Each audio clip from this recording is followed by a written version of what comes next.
नमस्कार। मैं हूं आपकी सादिया मैम और एक बार फिर से स्वागत करती हूं आपका अपने YouTube channel play with science पर। तो स्टार्ट करते हैं आज के टॉपिक को। जैसे कि पता है हमारे से पहले जो टॉपिक था एल्डिहाइड कीटोन की फॉर्मेशन कैसे की जाती है और साथ ही साथ उनके भौतिक गुणधर्मों के बारे में भी हम बात कर चुके थे। तो आज का जो हमारा टॉपिक रहने वाला है वो है एल्डिहाइड व कीटोन के रासायनिक गुणधर्म और इसके कुछ पार्ट्स है। सब प्रत्येक पार्ट्स को प्रत्येक भाग को हम अच्छे से समझेंगे। तो सबसे पहले देखो स्टार्ट करते हैं अपने टॉपिक को। और टॉपिक का नाम क्या है? एल्डिहाइड व कीटोन के रासायनिक गुणधर्म, उनकी केमिकल प्रॉपर्टीज। तो सबसे पहले इनकी केमिकल प्रॉपर्टीज के अंदर आप इस तरीके से मैंने 5 पॉइंट लिख दिए हैं और ये जो पूरा का पूरा रासायनिक गुणधर्म है ये इन 5 बातों पर ही निर्भर करती है। इनके बारे में हम डिटेल से बात करेंगे वन बाय वन, ठीक है। तो सबसे पहले अगर आप देखोगे तो सबसे पहला पॉइंट क्या है, वो है नाभिक स्नेही योगात्मक अभिक्रियाएं, जो कि रासायनिक गुणधर्म में पहला पॉइंट है। दूसरा पॉइंट है नाभिक स्नेही योगात्मक विलोपन अभिक्रियाएं। थर्ड पॉइंट आपका ऑक्सीकरण, अपचयन, हैलोजनीकरण। फोर्थ पॉइंट आपका केवल एल्डिहाइड द्वारा दर्शाई जाने वाली अभिक्रियाएं एंड लास्ट पॉइंट आपका केवल कीटोन द्वारा दर्शाई जाने वाली अभिक्रियाएं। तो सबसे पहले हम बात करेंगे कि जो हमारा एल्डिहाइड है या जो हमारा कीटोन है वो नाभिक स्नेही योगात्मक अभिक्रियाएं ही क्यों देता है, वो इलेक्ट्रॉन स्नेही योगात्मक अभिक्रिया क्यों नहीं देता। अब देखो इस बात को ध्यान से सुनना।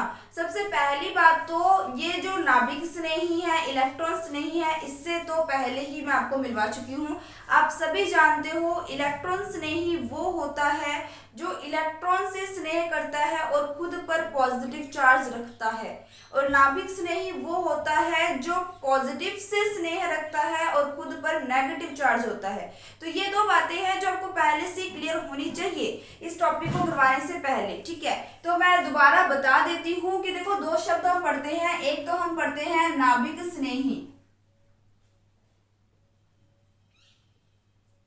और एक हम पढ़ते हैं इलेक्ट्रॉन स्नेही। ये दो शब्द जो है पढ़ने को मिलता है। एक आप पढ़ते हो नाभिक स्नेही और एक पढ़ते हो इलेक्ट्रॉन स्नेही। नाभिक स्नेही नाम से क्या पता चलता है? देखते ही पता चल रहा है जो नाभिक से स्नेह करता है। और इसको आप कैसे याद रखोगे? नाभिक का मतलब है कि भाई किसी परमाणु में या जो एटम है, एटम का जो सेंटर वाला पार्ट होता है, जो उसका केंद्र जिसे हम नाभिक बोलते हैं, नाभिक पर एक्चुअल में चार्ज कौन सा होता है? तो सभी जानते हो प्लस चार्ज होता है। तो नाम से क्या पता चल रहा है? नाभिक स्नेही, यानी जो नाभिक से स्नेह करे। और नाभिक से स्नेह वही करेगा, नाभिक से स्नेह वही करेगा जिसपे खुद पर नेगेटिव चार्ज होगा, क्योंकि नेगेटिव पॉजिटिव को अट्रैक्ट करता है और पॉजिटिव नेगेटिव को अट्रैक्ट करता है। ये बस सभी जानते हो। नेगेटिव पॉजिटिव वाले से स्नेह रखेगा और पॉजिटिव नेगेटिव वाले से स्नेह रखेगा। तो यहाँ पर नाभिक स्नेही का मतलब होता है न्यूक्लियोफाइल, जिसे अपने इंग्लिश में बोलते हैं, और इसके ऊपर खुद पर हमेशा नेगेटिव चार्ज आता है। नाभिक स्नेही यानी नाभिक से स्नेह करने वाला, यानी प्लस से स्नेह करने वाला, और प्लस से स्नेह वही करेगा जिसपे माइनस चार्ज होगा। तो नाभिक स्नेही को हमेशा इस तरीके से दर्शाया जाता है, NU करके इसके ऊपर माइनस चार्ज। NU का मतलब न्यूक्लियोफाइल और उसके ऊपर माइनस चार्ज शो कर दिया जाता है, ठीक है। न्यूक्लियोफाइल आपका कुछ भी हो सकता है, ठीक है। जैसे अपने OH माइनस ले लेते हैं तो वो आपका न्यूक्लियोफाइल है। अच्छा, इसके बाद अपने बात करते हैं इलेक्ट्रॉन स्नेही। अब इलेक्ट्रॉन स्नेही जो है नाम से क्या पता चल रहा है? जो इलेक्ट्रॉन से स्नेह करे उसे अपने इलेक्ट्रॉन स्नेही कहते हैं, और इलेक्ट्रॉन से स्नेह वही करेगा। इलेक्ट्रॉन का मतलब सभी समझते हो माइनस, और माइनस से स्नेह वही करेगा जिसपे खुद पे क्या आएगा? Plus charge. जिसपे क्या आएगा? खुद पे प्लस चार्ज। तो इसको शो किया जाता है E के ऊपर प्लस चार्ज से। इसे कहा जाता है इलेक्ट्रोफाइल या इलेक्ट्रॉन स्नेही। हमारा जो टॉपिक है वो है नाभिक स्नेही योगात्मक अभिक्रियाएं। अब बात आती है कि जो हम एल्डिहाइड और कीटोन के बारे में पढ़ने वाले हैं वो नाभिक स्नेही क्यों है, इलेक्ट्रॉन स्नेही क्यों नहीं है। तो देखो अगर हम इस चीज को समझते हैं, अगर इस चीज को समझना चाहते हो तो मेरी बातों को ध्यान से सुनना। बहुत ही इजी है, कुछ ज्यादा नहीं है। देखो सबसे पहली बात तो एल्डिहाइड हो चाहे कीटोन हो, जो हमारे पास कॉमन ग्रुप है वो कौन सा है? Carbonyl group. कार्बोनिल ग्रुप इसमें हमारा क्या पाया जाता है? कॉमन पाया जाता है, जिसे हम CO करके प्रदर्शित कर देते हैं। अब बात आती है कि इस कार्बोनिल ग्रुप के अंदर सभी जानते हो कि ऑक्सीजन एक विद्युत ऋणी परमाणु है और कार्बन एक विद्युत धनी है। जो विद्युत ऋणी होता है वो बंध की इलेक्ट्रॉन को अपनी तरफ आकर्षित करता है, और जो विद्युत धनी होता है वो अपने इलेक्ट्रॉन को सामने वाले को दे देगा। ये बात सभी जानते हो, बिल्कुल इजी बात है। तो यहाँ पर आपने देखा कि ऑक्सीजन कार्बन से ज्यादा विद्युत ऋणी है, तो कार्बन से ज्यादा विद्युत ऋणी होने के कारण ये बंध की इलेक्ट्रॉनों को अपनी तरफ अट्रैक्ट करने लग जाएगा, कहीं ना कहीं अपनी तरफ आकर्षित करने लग जाएगा। तो जैसे ही बंध की इलेक्ट्रॉन इसकी तरफ शिफ्ट होने लग जाएंगे, जो इलेक्ट्रॉन घनत्व है वो किसके ऊपर बढ़ जाएगा? ऑक्सीजन के ऊपर। भाई इलेक्ट्रॉन उधर जा रहे हैं तो इलेक्ट्रॉनों की जो डेंसिटी है, इलेक्ट्रॉन का जो घनत्व है, किस पे बढ़ा? ऑक्सीजन पर। तो यहाँ पर इसको हम डेल्टा नेगेटिव से प्रदर्शित कर देते हैं। और जो कार्बन है इसके ऊपर इलेक्ट्रॉन डेंसिटी कम हो गई। जहां पर इलेक्ट्रॉन डेंसिटी या इलेक्ट्रॉन घनत्व कम होता है तो उसे हम डेल्टा पॉजिटिव से शो कर देते हैं। बिल्कुल आम बात है ये तो, ठीक है। अब देखो इसलिए इसने क्या बोला है कि यहाँ पर जो हमारा कार्बन है, दोबारा सुनना, यहाँ पर जो हमारा कार्बन है उस कार्बन के ऊपर इलेक्ट्रॉन की कमी है, और इलेक्ट्रॉन की कमी है तो इसका मतलब इसके ऊपर एक ऐसा कंपाउंड आके जुड़ेगा जिसके ऊपर पहले से ही इलेक्ट्रॉन की अधिकता होगी। अब बात समझ आ रही होगी मेरी कि भाई हमें यहाँ पे कार्बन को ही ध्यान में रख के चलना है कि भाई कार्बन जो है ना वो डिसाइड करेगा कि वो न्यूक्लियोफाइल होगा या इलेक्ट्रोफाइल का, मतलब इसके ऊपर न्यूक्लियोफाइल आके जुड़ेगा या इलेक्ट्रोफाइल आके जुड़ेगा। अब बात आती है कि जो आपने देखा इन दोनों में कार्बन की इलेक्ट्रॉन डेंसिटी या इलेक्ट्रॉन घनत्व की मात्रा कम हो रही है, ये इलेक्ट्रॉन न्यून है, यहाँ इलेक्ट्रॉन की कमी है। इलेक्ट्रॉन की कमी है इसका मतलब इसके ऊपर पॉजिटिव चार्ज है, और इसके ऊपर खुद के ऊपर पॉजिटिव चार्ज है, तो ये इन दोनों में से किसके साथ बंध बनाएगा? बिल्कुल इजी कॉन्सेप्ट है, देख के बता दोगे कि इस पे प्लस चार्ज है तो नेगेटिव वाले के साथ बंध बनाएगा। तो यहाँ पर जो हमारा कार्बन हुआ ना वो क्या हुआ? एक न्यूक्लियोफाइल से जुड़ने वाला कंपाउंड हो चुका है। इस कारण से ये न्यूक्लियोफाइल जो है आपकी योगात्मक अभिक्रियाएं देता है। यहाँ पे जो अभिक्रियाएं होती है वो हमेशा 2 स्टेप में कंप्लीट होती है, ठीक है। सबसे पहले न्यूक्लियोफाइल आके जुड़ता है, उसके बाद इस नेगेटिव वाले के साथ ये आके जुड़ता है और हमारे पास पूरा कंपाउंड तैयार हो जाता है। सबसे मेन बात ये है कि कार्बन को हमें देखना होता है, और कार्बन के ऊपर कौन सा चार्ज है? प्लस चार्ज है।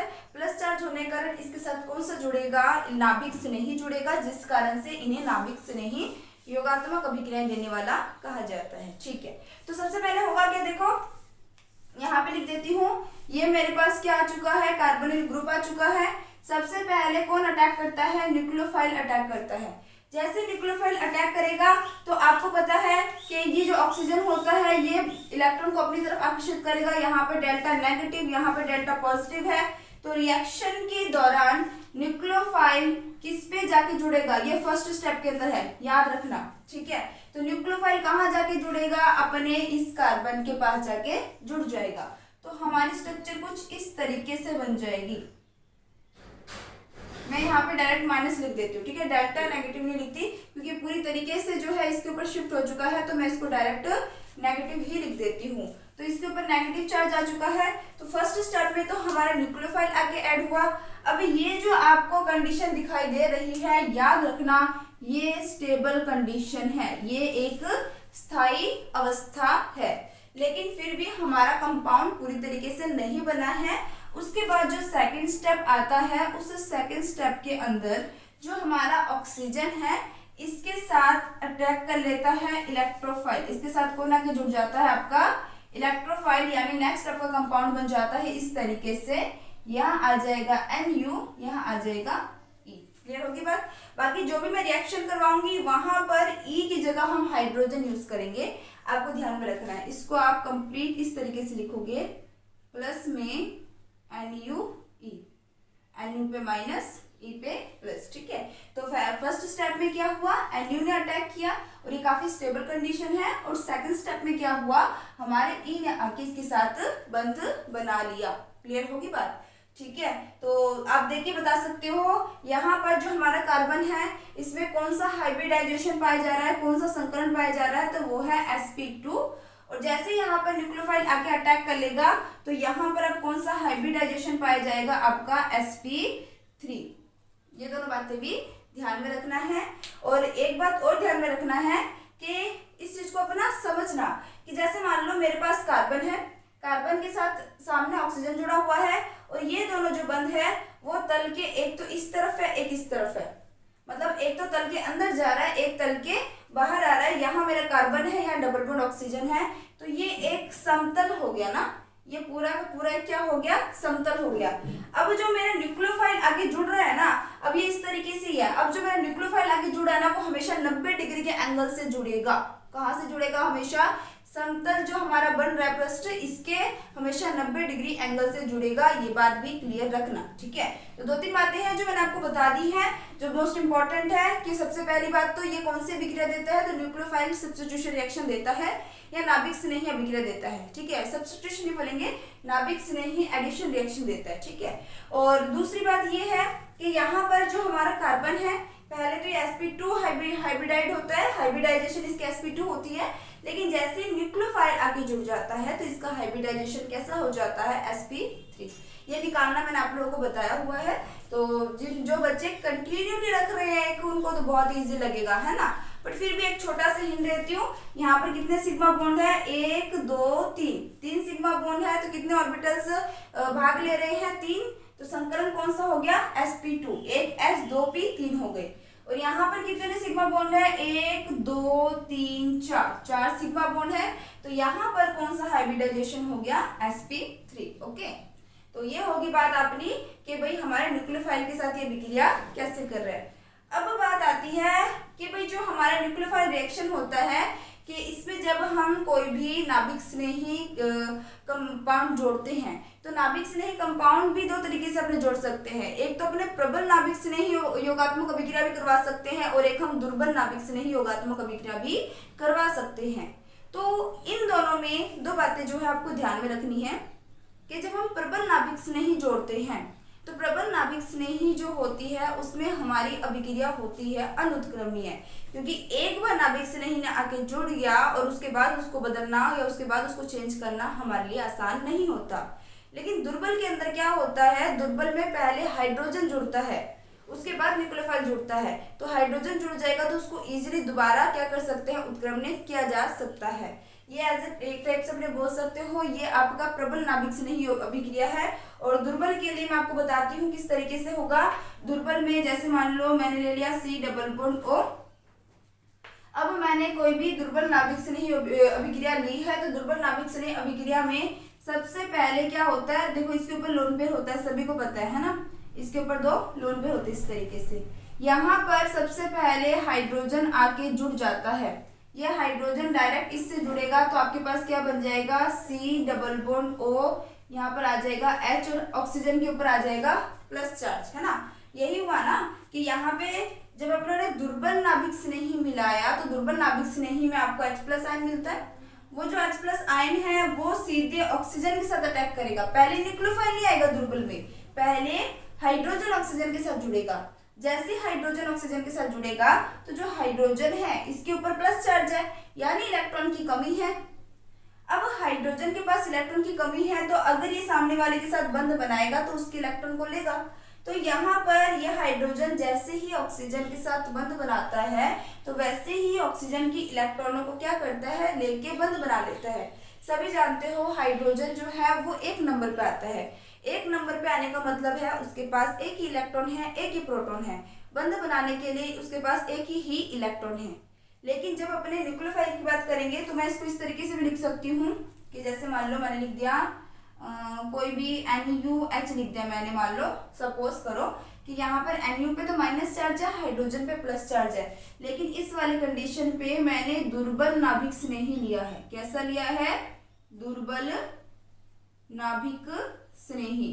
जैसे ही हम दुर्बल नाभिक स्नेही लेते हैं तो दुर्बल नाभिक स्नेही लेने के कारण न्यूक्लियोफाइल पहले नहीं जुड़ता, पहले हाइड्रोजन जुड़ जाता है। ऑक्सीजन देखो सबसे पहले प्रोसेस में आपने देखा कि ऑक्सीजन पहले बंध के इलेक्ट्रॉन को अपनी तरफ खींचेगा, इसके ऊपर इलेक्ट्रॉन डेंसिटी कम होगी, तब जाके न्यूक्लियोफाइल इस पे अटैक करेगा, फिर उसके बाद ऑक्सीजन के ऊपर नेगेटिविटी होगी और जो इलेक्ट्रोफाइल है वो इस पे जाके जुड़ेगा। ये कब होता है, जब प्रबल नाभिक स्नेही लेते हैं।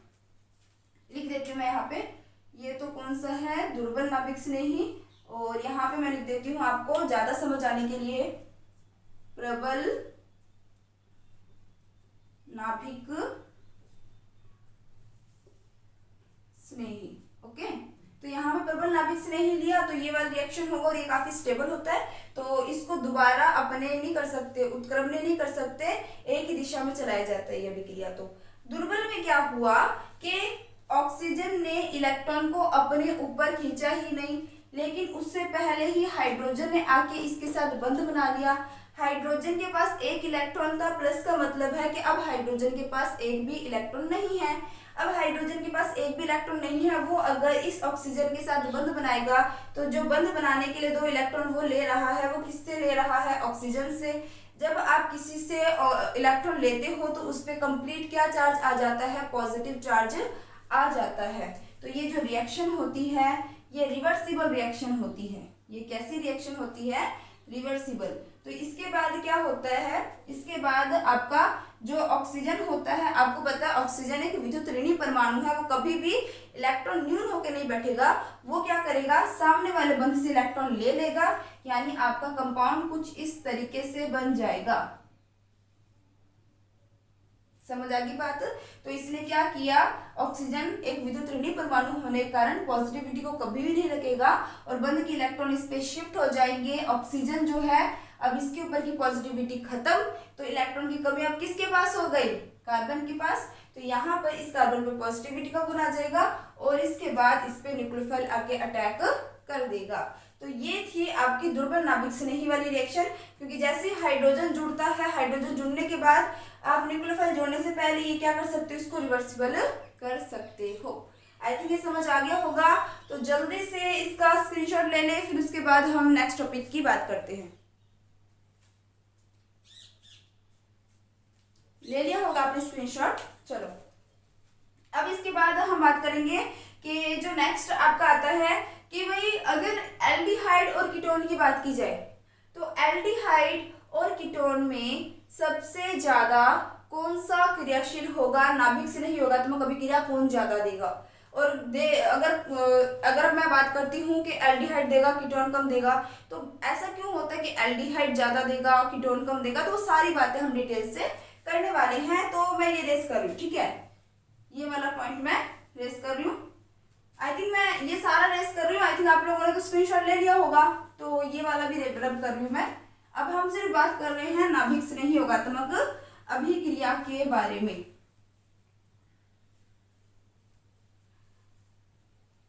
चलो, ले लिया हमने स्क्रीनशॉट। अब इसके बाद हम बात करने वाले हैं कि भाई नाभिक स्नेही योगात्मक अभिक्रियाएं जो है ये क्यों होते हैं? नाभिक स्नेही योगात्मक अभिक्रिया एल्डिहाइड कीटोन क्यों देते हैं, इसके बारे में हमने बात कर ली है।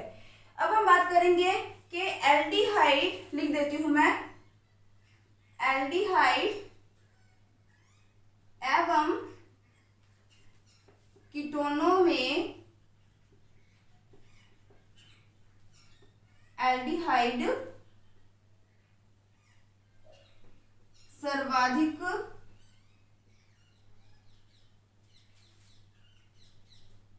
नाभिक स्नेही प्रतिस्थापन अभिक्रिया देते हैं।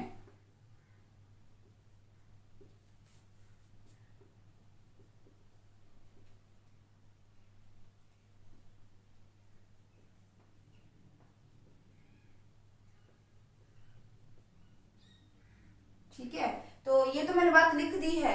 ये तो मैंने अभी तक सिर्फ इतना ही बताया है कि एल्डिहाइड और कीटोनों में सबसे ज्यादा एल्डिहाइड नाभिक स्नेही प्रतिस्थापन अभिक्रिया देते हैं।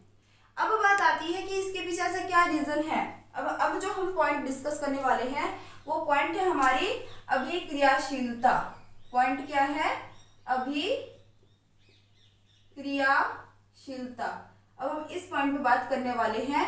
तो सबसे ज्यादा कौन अभिक्रियाशील होता है? एल्डिहाइड होता है। रीजन क्या है? तो इसके पीछे दो रीजन है। एक तो रीजन हम पढ़ने वाले हैं प्रेरणिक प्रभाव, और जो सेकंड रीजन हम पढ़ने वाले हैं वो है त्रिविम बाधा। अब दोनों पॉइंट्स को मैं वन बाय वन क्लियर करती हूँ आपको, तो देखो, ध्यान से देखना, ठीक है? तो इधर उधर जो भी ध्यान आपका है भटक रहा है, सब ध्यान हटा दीजिए। आ जाइए व्हाइट बोर्ड पर दोबारा। तो देखिए यहाँ पर प्रेरणिक प्रभाव की बात करते हैं। जो प्रेरणिक प्रभाव है आपका, कि भाई इस प्रेरणिक प्रभाव क्या होता है। सबसे पहली बात तो प्रेरणिक प्रभाव जिसे अपने इंडक्टिव इफेक्ट भी बोलते हैं इंग्लिश में, ठीक है।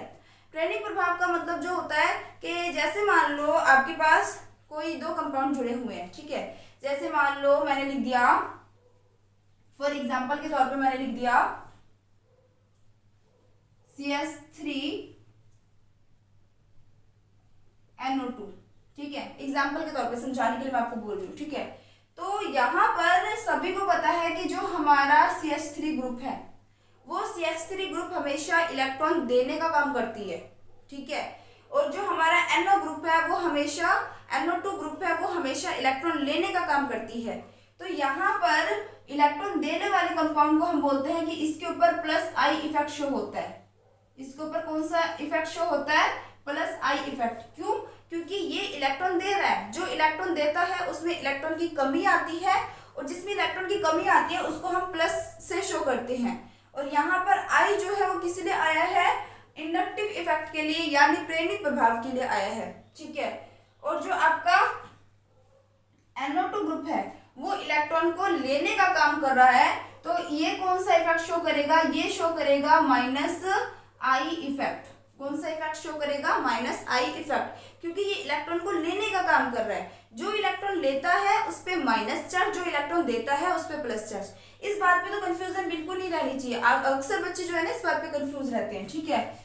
अब देखो यहाँ पर मैं तीर का निशान इस तरीके से लगा रही हूँ। इसका मतलब ये हुआ कि CH3 इलेक्ट्रॉन दे रहा है, NO2 इलेक्ट्रॉन ले रहा है।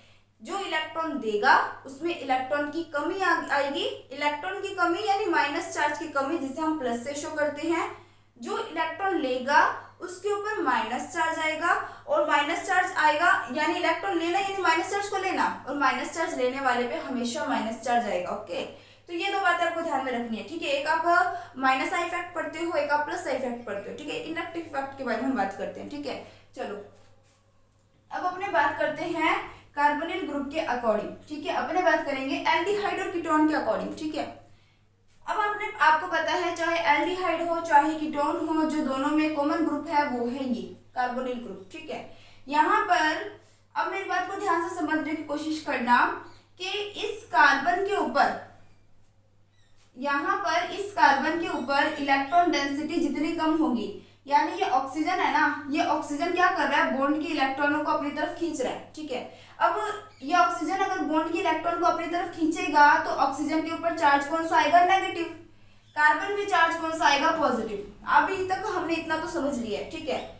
अब बात आती है कि इसके ऊपर पॉजिटिव का गुण जितना ज्यादा आएगा वो उतनी ही आसानी से न्यूक्लियोफाइल यानी नाभिक स्नेही से जुड़ेगा, और इसके ऊपर पॉजिटिव का गुण जितना कम आएगा उसके ऊपर न्यूक्लियोफाइल का अटैक उतना ही मुश्किल होगा, क्योंकि जितना ज्यादा प्लस होगा उतना ज्यादा माइनस वाला आगे जुड़ पाएगा, जितना कम प्लस होगा उतना ही मुश्किल से माइनस वाला आगे जुड़ पाएगा, ठीक है। तो ये तो होगी कॉमन, ये तो ग्रुप क्या है आपका? कॉमन। अब अपन इसको कंपेयर करते हैं एल्डिहाइड और कीटोन में। मैं यहाँ पे 3 स्ट्रक्चर बनाती हूँ, ठीक है। एक तो मैं बनाऊंगी फॉर्मल्डिहाइड, एक तो मैं एसिटिल्डिहाइड या कोई सी भी एल्डिहाइड आप ले सकते हो, और एक मैं कीटोन का फॉर्मूला लिख देती हूँ, ठीक है। तो सबसे पहले हम लेते हैं फॉर्मल्डिहाइड, HCHO, ये फॉर्मल्डिहाइड का फॉर्मूला है। एक मैंने ले लिया एसिटिल्डिहाइड, RCHO, ये एसिटिल्डिहाइड का फॉर्मूला हो गया।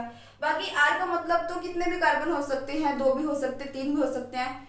एसिटिल्डिहाइड ना बोल के आप अन्य एल्डिहाइड शब्द यूज करें तो ज्यादा बेटर रहेगा, ठीक है। और एक मैं ले लेती हूँ यहाँ पर, यहाँ ले लेती हूँ मैं, एक मैं लेती हूँ यहाँ पर कीटोन,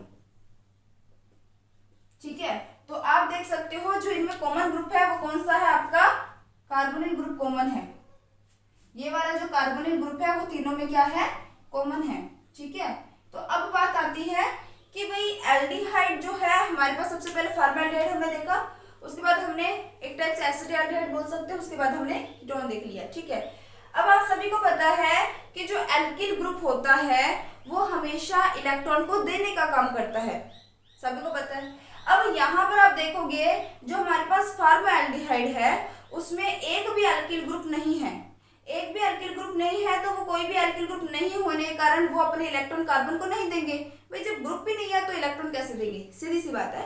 तो यहाँ पर होगा क्या कि ये जो कार्बन है ये बहुत ही इजीली इलेक्ट्रॉन को अपनी तरफ खींच लेगा और इसके ऊपर आसानी से नेगेटिविटी का गुण आएगा और इसके ऊपर आसानी से पॉजिटिविटी का गुण आएगा। और जब इसके ऊपर जितना आसानी से पॉजिटिविटी का गुण आएगा उतना ही आसानी से इस पे न्यूक्लियोफाइल जो है वो अटैक कर देगा और यहाँ पे आके जुड़ जाएगा। समझ आ रही बात। अब दूसरा पॉइंट है हमारे पास एसिटिल्डिहाइड। अब देखो एसिटिल्डिहाइड की बात करते हैं तो एसिटिल्डिहाइड में क्या होगा, या अपने यहाँ पे कार्बन की संख्या कितनी भी ले सकते हो, फिलहाल मैं एसिटिल्डिहाइड मान के चलती हूँ। तो यहाँ पर जो एसिटिल्डिहाइड है इसको ना मैं पर्टिकुलर CH3 लिख ही देती हूँ क्योंकि ये पर्टिकुलर एसिटिल्डिहाइड का फॉर्मूला नहीं बनता अगर आप सिर्फ R लिखते हो। तो यहाँ मैं लिख देती हूँ CH3 और यहाँ मैं सीधे एसीटोन ही बना देती हूँ। कीटोन का मैं पर्टिकुलर फॉर्मूला एसीटोन ही यूज कर लेती हूँ, ठीक है। तो ये मेरे पास एक एल्किल ग्रुप है, CH3 का एल्किल ग्रुप है और मेरे पास ये एसीटोन आ चुका है, एसिटिल्डिहाइड सॉरी। तो ये जो एसिटिल्डिहाइड है इसमें आपको दिख रहा है कि ये चीजें तो कॉमन है, ये चीज कॉमन है, लेकिन फिर भी ये इसकी तुलना में कम नाभिक स्नेही प्रतिस्थापन या सॉरी कम नाभिक स्नेही योगात्मक अभिक्रिया देगा। अब इसके पीछे क्या रीजन है, इसके पीछे का रीजन ये है कि इस कार्बन के साथ अब एक एल्किल ग्रुप जुड़ चुका है। जैसे ये एल्किल ग्रुप जुड़ेगा तो ये एल्किल ग्रुप क्या करेगा, अपने इलेक्ट्रॉन इस कार्बन को देगा, ठीक है। अपने इलेक्ट्रॉन क्या किसको देगा, कार्बन को देगा। हमने देखा कि पहले प्रोसेस क्या होता था कि भाई ये वाले इलेक्ट्रॉन इस पे शिफ्ट हो जाएंगे, यहाँ नेगेटिव चार्ज यहाँ पॉजिटिव चार्ज है और न्यूक्लियोफाइल का अटैक। लेकिन आपने देखा कि भाई यहाँ पे तो प्रॉब्लम है। क्यों प्रॉब्लम है, क्योंकि यहाँ पे तो केवल 2 साधारण हाइड्रोजन बैठे थे, लेकिन अब मैंने एक हाइड्रोजन की जगह मैं एक CH3 ग्रुप लेके आ चुकी हूँ और ये CH3 जो है वो एक एल्किल ग्रुप है और एल्किल हमेशा अपने इलेक्ट्रॉन सामने वाले को देता है। अगर ये अपने इलेक्ट्रॉन सामने वाले को देगा तो सामने वाले पर इलेक्ट्रॉन की जो कमी हो रही थी, जो इलेक्ट्रॉन घनत्व कम हो रहा था वो दोबारा बढ़ जाएगा। मतलब जिसमें इलेक्ट्रॉन न्यून का गुण आ रहा था, इलेक्ट्रॉन की कमी का गुण आ रहा था, ये अपने इलेक्ट्रॉन इसको देगा तो कमी जो है वो खत्म नहीं होने लग जाएगी क्या। तो पहले इलेक्ट्रॉन की कमी थी लेकिन CH3 ग्रुप ने अपने इलेक्ट्रॉन दिया तो जो इलेक्ट्रॉन की कमी हो रही थी वो धीरे धीरे कम होने लग जाएगा। यानी इसके ऊपर कार्बन के ऊपर धनात्मकता का गुण कम होने लग जाएगा और ऋणात्मकता का गुण बढ़ने लग जाएगा। इसमें यही पॉइंट है जो समझना है। अब इसमें धनात्मकता का गुण कम हुआ, पॉजिटिविटी का गुण कम हुआ, नेगेटिविटी का गुण बढ़ गया। जैसे नेगेटिविटी का गुण बढ़ेगा न्यूक्लियोफाइल का अटैक इस पे इसकी तुलना में मुश्किल हो जाएगा। सेम ऐसे ही अब मैं आती हूँ कीटोन पर बात करते हैं। अगर हम कीटोन की बात करते हैं तो अब कीटोन में आपको पता है दोनों ही एल्किल ग्रुप होते हैं। मैंने यहाँ पे 2 एल्किल ग्रुप जोड़ दिए हैं। यहाँ पे मैं एसीटोन वाले एग्जांपल ले रही हूँ। देखो सारा से वही प्रोसेस है, बॉन्ड की इलेक्ट्रॉन इस पे शिफ्ट, इस पे नेगेटिव चार्ज, इस पे पॉजिटिव चार्ज। लेकिन यहाँ आपको ये देखना है कि जो CH3 है इसने अपने इलेक्ट्रॉन कार्बन को दिए। अब आपने देखा भाई हाँ ये और ये सेम ही तो चल रहा है, लेकिन नहीं अभी रुको, यहाँ पर 2 एल्किल ग्रुप है। 2 एल्किल ग्रुप है तो दोनों अपने इलेक्ट्रॉन इसको देंगे। अगर दोनों अपने इलेक्ट्रॉन इसको देंगे तो इस कार्बन पर इसकी तुलना में ज्यादा ऋणात्मकता का गुण आ जाएगा और जितना ज्यादा कार्बन पे ऋणात्मकता का गुण आएगा, जितना ज्यादा कार्बन पर नेगेटिविटी का गुण आएगा, जितना कम कार्बन पर पॉजिटिविटी का गुण होगा, न्यूक्लियोफाइल का अटैक उतना ही मुश्किल हो जाएगा। यानी नाभिक स्नेही योगात्मक अभिक्रिया उतनी ही मुश्किल हो जाएगी। समझ आ रही बात। तो कहने का मतलब है कुल मिलाकर के कि सबसे ज्यादा तो एल्डिहाइड आपका नाभिक स्नेही जो है अभिक्रिया देते हैं। सबसे ज्यादा कौन देते हैं, एल्डिहाइड देते हैं और कीटोन जो होते हैं वो कम देते हैं। तो मैंने यहाँ पे क्या लिखा है, एल्डिहाइड एवं कीटोनों में एल्डिहाइड सर्वाधिक नाभिक स्नेही प्रतिस्थापन अभिक्रिया देते हैं। ये मैंने 3 एग्जाम्पल दे दिए हैं। ये कीटोन का है, ये एल्डिहाइड का है। और अगर आपको एल्डिहाइड में पूछ ले, एक आपको फॉर्मल्डिहाइड दे दिया, एक आपको एसिटिल्डिहाइड दे दिया, तो वहां पर सबसे ज्यादा नाभिक स्नेही योगात्मक अभिक्रिया कौन देगा, तो वो देने वाला है फॉर्मल्डिहाइड। तो तीर का निशान कुछ इस तरीके से बन जाएगा, ये सबसे ज्यादा अभिक्रिया देगा, इससे कम ये देगा और इसके बाद आप इसको लिख लेना। समझ आ गई बात। तो ये था आपका प्रेरणिक प्रभाव, इंडक्टिव इफेक्ट। यहाँ पर कौन सा इंडक्टिव इफेक्ट दिखाई दे रहा है? तो यहाँ पर आपको दिखाई दे रहा है प्लस आई। कौन सा इफेक्ट है यहाँ पर? प्लस आई इफेक्ट जो है, इसके कारण इसकी नाभिक स्नेही योगात्मक अभिक्रिया कम हो रही है। आई थिंक क्लियर हो गया। मैं जल्दी से रिपीट कर रही हूँ, उसको ध्यान से समझना। आपको पता है कि मैंने आपको बोला है कि एल्डिहाइड कीटोनों में एल्डिहाइड सबसे ज्यादा नाभिक स्नेही योगात्मक अभिक्रिया देते हैं। इसके पीछे का रीजन ये है कि जब अपने कार्बन पर जितना ज्यादा पॉजिटिविटी का गुण होगा वो उतनी ही आसानी से न्यूक्लियोफाइल से जुड़ जाएगा। लेकिन अगर इसके पॉजिटिविटी का गुण कम हुआ किसी भी कारण से, तो वहां पर न्यूक्लियोफाइल का जुड़ना मुश्किल हो जाएगा। और यहाँ पर कम हो रहा है इसके पॉजिटिविटी का गुण, किस कारण से? क्योंकि इसके साथ एल्किल ग्रुप जुड़ चुका है। फार्माल्डिहाइड और एसिटिल्डिहाइड में फार्माल्डिहाइड ज्यादा क्रियाशील है, उसके बाद एसिटिल्डिहाइड है, और एल्डिहाइड और कीटोन में सबसे ज्यादा एल्डिहाइड और उसके बाद कीटोन है। तो सबसे एल्डिहाइड का सबसे कम कीटोन हुआ, क्योंकि यहाँ पे दो एल्किल ग्रुप है, और दो एल्किल ग्रुप इलेक्ट्रॉन देंगे तो कार्बन के ऊपर पॉजिटिविटी का गुण काफी कम हो जाएगा, जिससे इन तीनों में सबसे कम नाभिक स्नेही योगात्मक अभिक्रिया एसीटोन प्रदर्शित करेगी। बात समझ आई सभी को? चलो भाई, ये तो था हमारा प्रेरणिक प्रभाव। अब जो हमारा नेक्स्ट पॉइंट है वो है त्रिविम बाधा। अब जो हम जिस पॉइंट पे डिस्कस करने वाले हैं वो है त्रिविम बाधा। त्रिविम बाधा का मतलब क्या है कि भाई जो इसकी 3D के अंदर जो बाधा उत्पन्न हो रही है उसे त्रिविम बाधा कहते हैं। तो इसको सिंपली ना आप ऐसे समझो, जैसे मान लो कि जैसे पुराने समय में क्या होता था कि पहले तो बल से ही लोग राज करते थे, आजकल बुद्धि से राज करते हैं, सभी जानते हो। तो बुद्धि से राज करना है तो अपने अच्छा स्टडी करना होगा, आपको बहुत अच्छा स्टडी करके बहुत अच्छे मार्क्स लाने होंगे। और बस यही इतना ही बताना था अभी। तो चलो अपने टॉपिक पे आते हैं। तो जल्दी से इस बात को ध्यान से सुनना कि मैंने आपको क्या बोला कि त्रिविम बाधा को आपने किस तरीके से समझना है। कि जैसे मान लो पुराने टाइम की बात समझो, कि जैसे मान लो एक राजा का महल है, ठीक है। उस राजा के महल में चारों तरफ उसने अपने सैनिक लगा रखे हैं, कोई बाहर से आक्रमण ना कर ले। अब जितने ज्यादा सैनिक होंगे वो महल को उतना ही ज्यादा प्रोटेक्ट कर पाएंगे, और सैनिक जितने कम होंगे वो महल को उतना ही कम प्रोटेक्ट कर पाएंगे। यानी बाहर से आक्रमण करने वाले तब जल्दी से आक्रमण कर पाएंगे यदि राजा के सैनिक कम होंगे, और अगर राजा के सैनिक ज्यादा हुए तो आक्रमण मुश्किल से कर पाएंगे। इस चीज को माइंड में क्लियर रखो। अब देखो त्रिविम बाधा को हम केमिस्ट्री के लैंग्वेज में समझते हैं, ये तो हिस्ट्री के लैंग्वेज में हो गया है ना। चलो भाई देखो, त्रिविम बाधा की अगर अपने बात करते हैं तो त्रिविम बाधा में क्या होता है कि जैसे मान लो जैसे अपने पास कार्बोनिल ग्रुप है, और उस कार्बोनिल ग्रुप में जितने ज्यादा एल्किल ग्रुप जुड़े होंगे बाहर से न्यूक्लियोफाइल का अटैक उतना ही मुश्किल होगा। दोबारा सुनना, कार्बोनिल ग्रुप के साथ जितने ज्यादा एल्किल ग्रुप जुड़े होंगे बाहर से न्यूक्लियोफाइल का अटैक उतना ही मुश्किल होगा। तो सेम वही कहानी हो रही है ना राजा के महल की और बाहर सारे आक्रमणकारियों की, ठीक है। तो यहाँ पर देखो मैं यहाँ पे कुछ स्ट्रक्चर लिखती हूँ और आप लोग मुझे बताओगे, बताना पड़ेगा भाई, मैसेज करके बताना मुझे। सभी कमेंट पे कमेंट करके बताओगे, अभी मैं जो क्वेश्चन दूंगी उसमें क्रम बताओगे, ठीक है। पहले मैं थोड़ा सा हिंट देती हूँ आपको। जैसे मान लो मैंने लिख दिया यहाँ पर CH3 C++OH, ठीक है। एक मैंने लिख दिया यहाँ पर CH3 CH3 C++O, ठीक है। तो अब आपको दिखाई दे रहा है यहाँ पे एल्किल ग्रुप 1 है, यहाँ पे एल्किल ग्रुप 2 है। अब दोनों में से न्यूक्लियोफाइल किस पे अटैक जल्दी कर सकता है? जहां पर एल्किल ग्रुप कम है।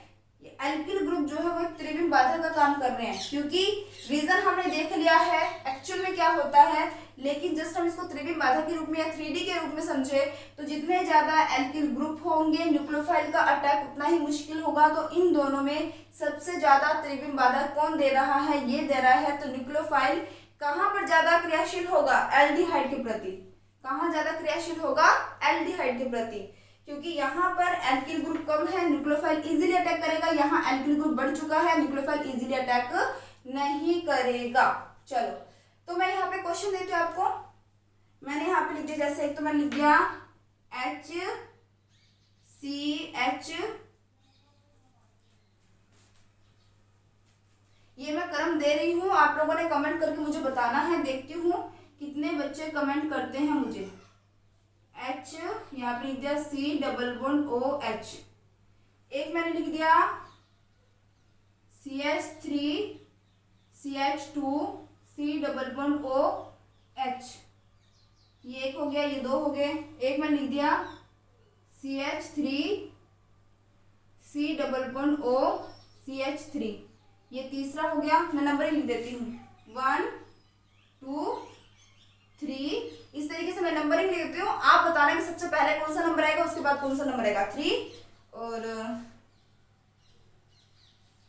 एक मैं लिख देती हूँ यहाँ पे, मैं C2H5 लिख देती हूँ C2H5। और फोर्थ नंबर पे मैं लिख देती हूँ CH3 C++O। और सोचना तो बताती हूँ आपको। एक मैं यहाँ लिख देती हूँ CH3, ठीक है, ये देते हैं एक। और एक मैं आपको देती हूँ फिफ्थ नंबर पे